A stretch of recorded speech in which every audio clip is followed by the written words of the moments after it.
Ha? Ay, ako ba kausap mo? Pasensya, hindi ako nakikinig. Wala kasi akong pake. Sana nagtanong ka muna kung may pake ako, di ba?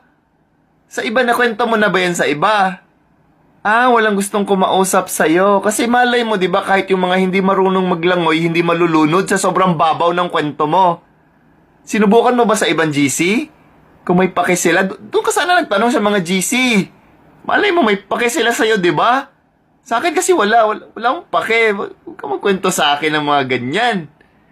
I mind my own business, kaya wala akong pake sa mga ganyang kwento. Tanong ka na ba sa mga close friend? Ay, hindi kasi tayo close.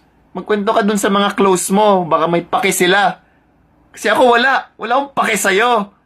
Ano ba yung kwento mo? Wala akong pake.